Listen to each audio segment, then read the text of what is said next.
Hello students and viewers, welcome you on our channel grammar Ravi sir से। Students, हम लोग preposition जैसा important topic पढ़ रहे हैं और कई सारे प्रीपोजिशंस पढ़ चुके हैं। आज हम लोग जो प्रीपोजिशन पढ़ने वाले हैं वो प्रीपोजिशन है अंडर और क्या है बिलो और क्या है बीनीथ और क्या है अंडरनीथ। मैं यहां लिखता हूं और ये प्रीपोजिशन चैप्टर का 8th पार्ट है। ठीक है, तो दोस्तों हम लोग जो पढ़ने चल रहे हैं अंडर को हम लोग बहुत ज्यादा प्रैक्टिकल यूज में अपने बोलचाल की भाषा में करते आए हैं। सबसे पहले अगर मैं बात करूं अंडर की, तो अंडर को हम लोग बहुत कॉमनली क्या बोलते आए हैं। चलिए मैं पहले बेसिक्स स्टार्ट करता हूं। अंडर का यूज हम लोग कहां कहां करते हैं। जब कोई ऑब्जेक्ट एक दूसरे ऑब्जेक्ट के वर्टिकली नीचे होता है तो वहां पर हम लोग अंडर का यूज करते हैं। अंडर का मतलब ही क्या होता है नीचे। ठीक है, नीचे। अब जैसे cat is under the table, ये टेबल है, ठीक है, इसके नीचे कैट बैठी है। ठीक है, लेकिन वो हमको दिख रही है। ठीक है, कैट इज, ये टेबल हो गया और ये हो गया कैट। ठीक है, तो हम इस केस में क्या करते हैं अंडर का यूज करते हैं। Cat is under the table. दूसरी चीज क्या यूज करते हैं, जब कोई ऑब्जेक्ट किसी दूसरे ऑब्जेक्ट से कवर्ड होता है, ढका होता है। आपको पिछले वीडियो में ले चलना चाहूंगा जहां पर मैंने ओवर के बारे में पढ़ाया है। ओवर में भी यही चीज पढ़ाया है कि ओवर हम लोग कहां पर यूज करते हैं, जहां एक आर्टिकल दूसरी चीज को, एक ऑब्जेक्ट दूसरे ऑब्जेक्ट को कवर कर लेता है। अगर मैं यहां पर लिखूं द की इज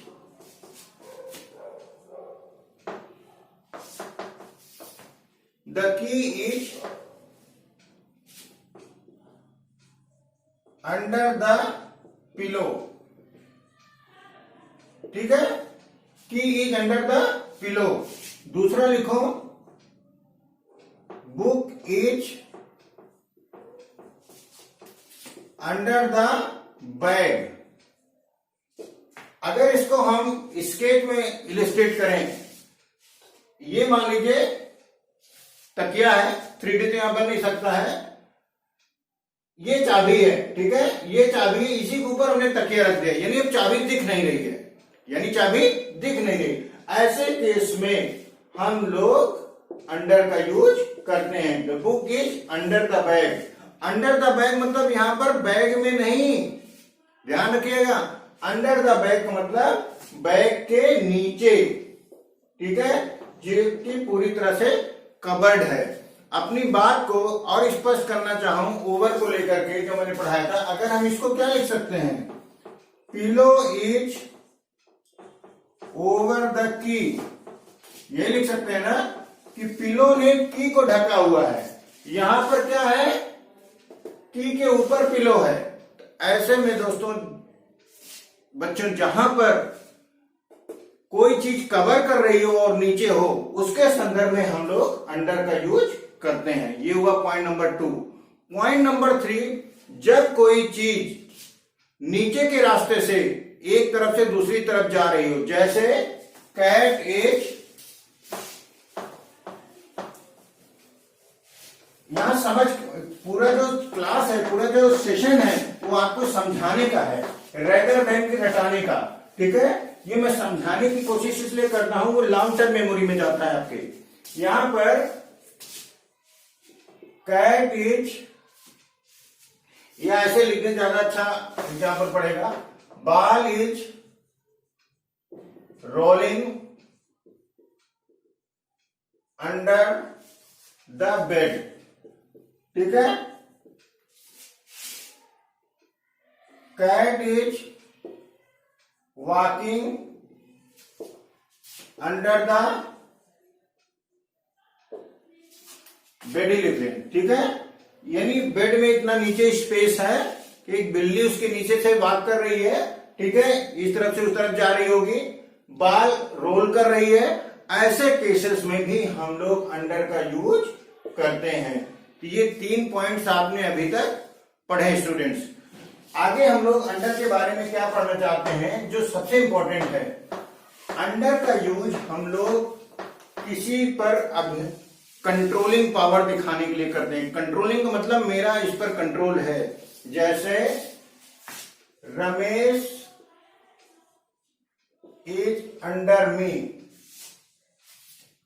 ठीक है। इसका मतलब क्या हुआ, रमेश मेरे अधीन है। इसका मतलब क्या हुआ, वो मेरा गुलाम नहीं है, ये ऐसा कोई सेंस नहीं है, वो मेरे अंडर में काम करता है, ठीक है, यानी वो हमको रिपोर्ट करता है, ठीक है, वो मेरे ठीक नीचे है, मैं उसका इमीडिएट बॉस हूं। ऐसे संदर्भ में हम लोग अंडर का यूज करते हैं। और दूसरा सेंटेंस लिखता हूं, district magistrate is under the chief secretary, ठीक है, डिस्ट्रिक्ट मजिस्ट्रेट चीफ सेक्रेटरी के ठीक नीचे है।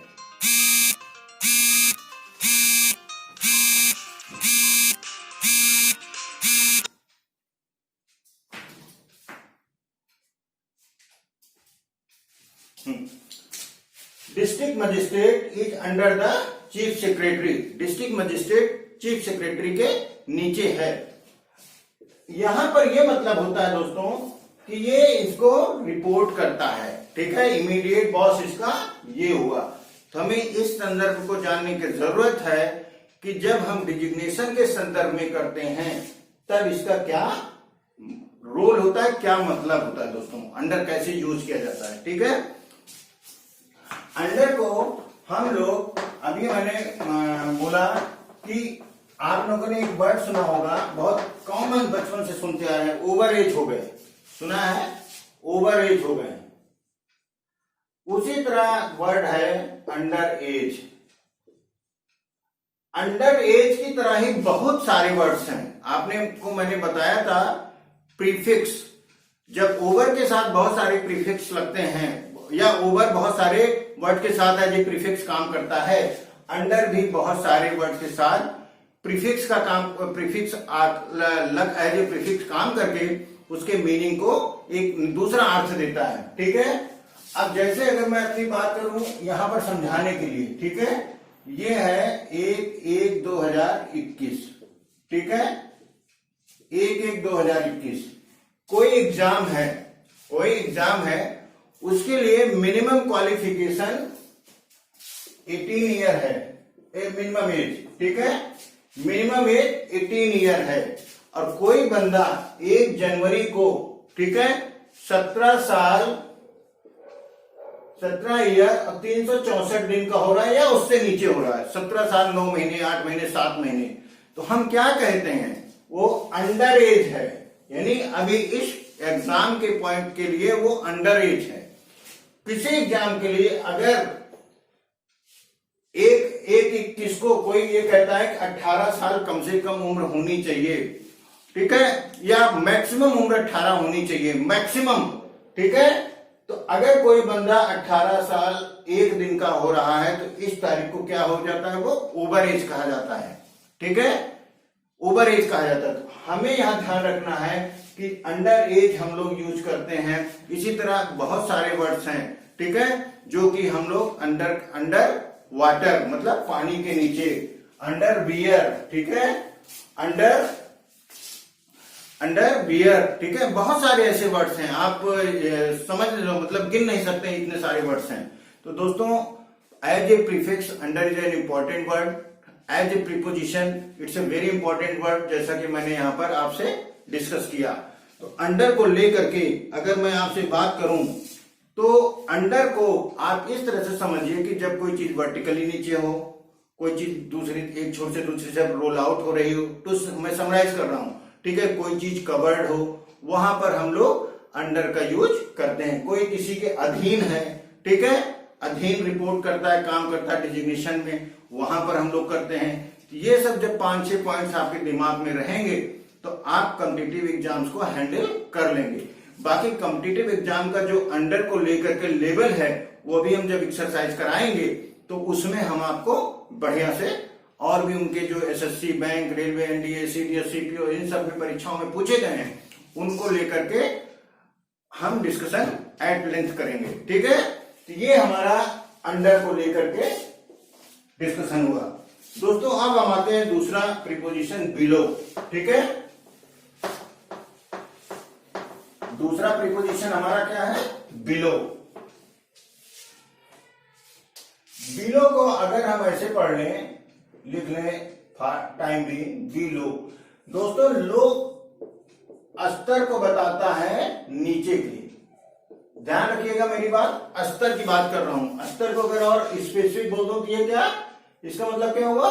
लेवल। लेवल, लेवल में जब कोई चीज नीचे होती है, ठीक है, अब लेवल में कई तरह के लेवल होते हैं, ठीक है, वो मैं अभी यहां पर आपसे डिस्कस कर रहा हूं। तो लेवल के संदर्भ में एक चीज और ध्यान रखना है बिलो के संदर्भ में कि वो किसी न किसी को रेफरेंस करते हुए मेंशन करता है। जैसे टेम्परेचर इज बिलो, मैंने कर दिया फ्रीजिंग पॉइंट। ठीक है, अब टेम्परेचर नीचे है फ्रीजिंग पॉइंट से। फ्रीजिंग पॉइंट एक स्टैंडर्ड मार्क है। स्टैंडर्ड मार्क मतलब जिससे कंपेयर किया जा रहा है, जिससे रेफरेंस दिया जा रहा है, ठीक है, 0 डिग्री, उससे भी टेम्परेचर कम है तो यहां पर हम लगेंगे क्या होता है कि टेम्परेचर का स्तर इस पॉइंट से भी कम है, वहां पर हमने बिलो का यूज किया दोस्तों। ठीक है, बिलो के संदर्भ में और आपसे बात करूं, अभी मैंने डिजिग्नेशन को लेके बात किया, ठीक है, अभी मैंने डिजिग्नेशन को लेके बात किया कि जैसे रमेश इज अंडर मी, यही मैंने लिखा, या राम इज अंडर मी, जो भी लिखा, यहां इसलिए दोबारा अंडर को मैं लिख रहा हूं क्योंकि रेफरेंस देना जरूरी है। ठीक है, रमेश इज अंडर मी, रमेश मेरे अंडर में है। ठीक है, अगर ये मैंने लिखा district magistrate DM is below the chief minister, 1 minute के लिए हम 1 मिनट के लिए हाई है, चीफ मिनिस्टर भी हमारा एक एडमिनिस्ट्रेटिव पोस्ट पे है। ठीक है, चीफ मिनिस्टर को एक एडमिनिस्ट्रेटिव पोस्ट है। DM is below the chief minister. दूसरा सेंटेंस मैंने लिखा DM is under the chief secretary, ये सेंटेंस मैंने अभी वहां पर लिखा था। ठीक है दोस्तों, इन दोनों सेंटेंस में अंतर क्या है? ठीक है, दोनों ही नीचे के संदर्भ में है। जैसा कि मैं डिस्कस कर चुका हूं, यहां पर ये रिपोर्ट का सेंस करता है कि ठीक नीचे का बॉस वही है, इसको कोई जरूरत होती है तो ही कॉन्टेक्स्ट टू डिस्ट्रिक्ट मजिस्ट्रेट। ठीक, यहां पर जो संदर्भ हो गए वो हायरार्की का डिस्कशन है।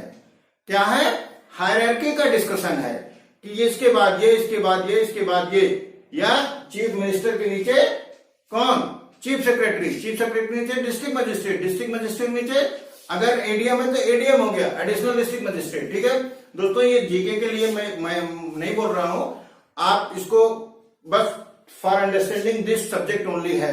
कौन किसको रिपोर्ट करता है ऑफिशियली ये मैं नहीं जानता। ठीक है, किसी स्टेट में कहीं, किसी स्टेट में कहीं कुछ होगा, यूनियन टेरिटरी में क्या होता है आई डोंट नो। ठीक है, तो हमें अपनी बात को समझने के लिए इसको हम यूज कर रहे हैं। तो जहां पर हायरार्की बताया जाता है, ठीक है, हायरार्की का मतलब वो एक दूसरे के नीचे का सेंस देने लगता है, वहां पर हम लोग बिलो का इस्तेमाल किए हैं। दूसरा, जब मैंने बात किया बिलो स्तर का बात, तो बिलो का यूज अब जैसे आपको लेवल बताने के संदर्भ में किया जाता है। जैसे मैंने लिखा कि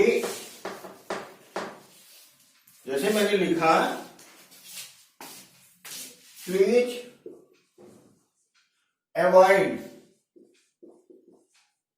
to go below the danger mark in the river, यानी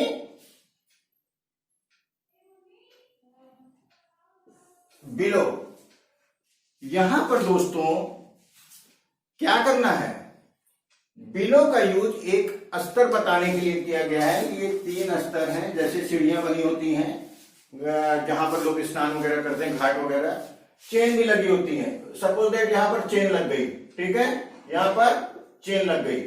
अब जब चेन लग गई तो क्या है, आपको सजेस्ट किया जाता है कि इस स्तर के नीचे यहां तक आप आ सकते हैं, ठीक है, लेकिन इसके आगे नहीं जा सकते। यानी इसके नीचे जो सीढ़ी होगी, you can not go there, ठीक है। Please avoid to go below the danger mark into the river, ठीक है। तो ये चीज हमें ध्यान देना पड़ेगा दोस्तों, ठीक है, कि हम लोगों को कभी भी जब स्तर का मेंशन करना हो तो वहां पर हम लोग बिलो का यूज करेंगे। दूसरी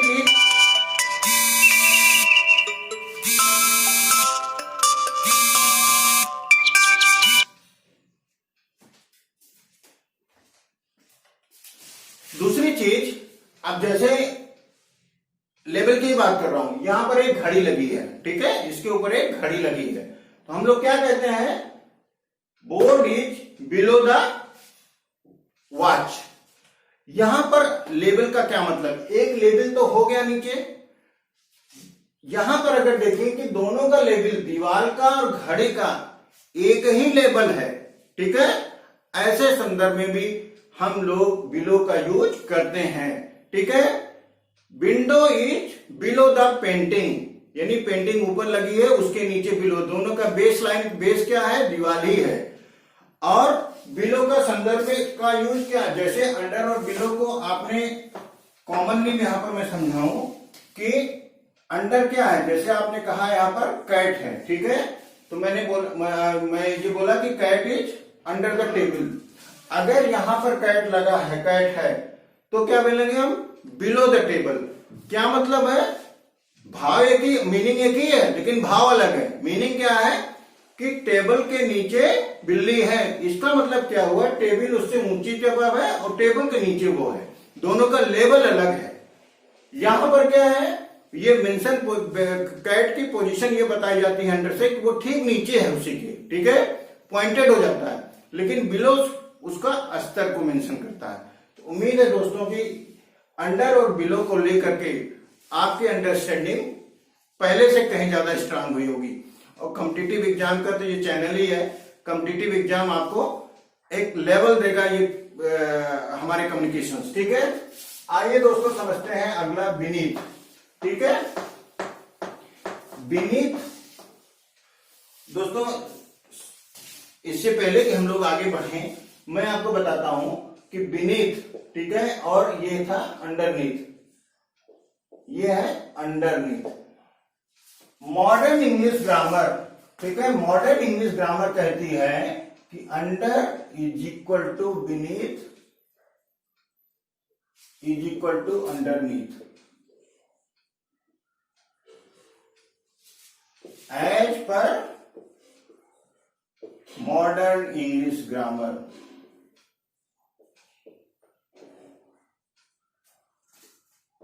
ठीक है, तो कहने का मतलब ये हुआ कि अंडर में, बीनीथ में और अंडरनीथ में वैसा कोई अंतर नहीं है, लेकिन एक दो मैं स्पेसिफिक चीजें आपसे डिस्कस कर लेता हूं, ठीक है, ताकि अंडरनीथ और बीनीथ को आप अलग अलग समझ पाएं, ठीक है।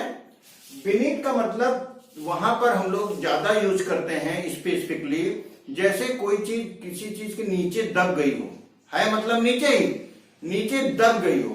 अगर मैं एक एग्जांपल लिखूं यहां पर, ठीक है,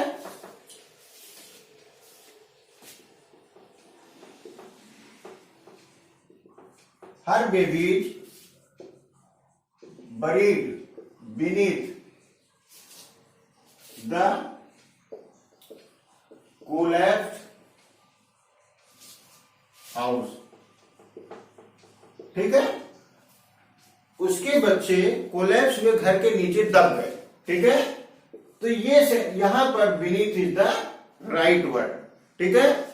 बीनीथ का यूज वहां भी हम लोग करते हैं जब कोई चीज कवर करती हो, जैसे I wear shirt beneath coat, ठीक है। यहां पर अगर आप अंडर भी लिखते हैं ये ग्रामेटिकली बिल्कुल करेक्ट है, लेकिन जो मैंने भी बताया दब जाना, कोट के नीचे वो दबी हुई है, ढकी हुई है बिल्कुल, ऐसे संदर्भ में स्पेसिफिक पर्पज के लिए बीनीथ आप यूज करेंगे, ठीक है। अंडरनीथ का मतलब होता है कोई चीज, किसी चीज के नीचे आना और वो छुप सा जाना, दिखे ना।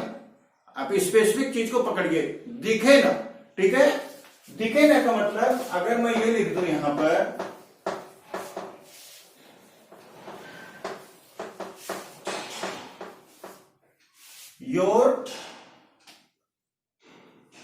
your purse may be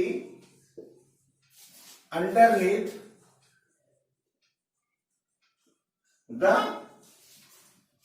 your purse may be underneath the sofa।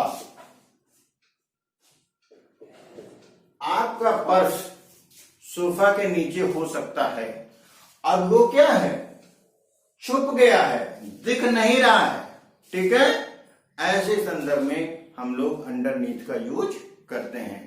तो दोस्तों मैंने हर संभव कोशिश की है कि आपको अंडर और बिलो का अलग अलग समझाऊं, फिर दोनों का मर्ज करके समझाऊं, फिर बीनीथ और अंडरनीथ जो कि मॉडर्न इंग्लिश ग्रामर कहती है कि दोनों इक्वल हैं, बट उनमें भी मैंने जो स्पेसिफिक सेपरेशन है दोनों में अलग अलग है, वो चीज मैंने यहां पर डिस्कस की।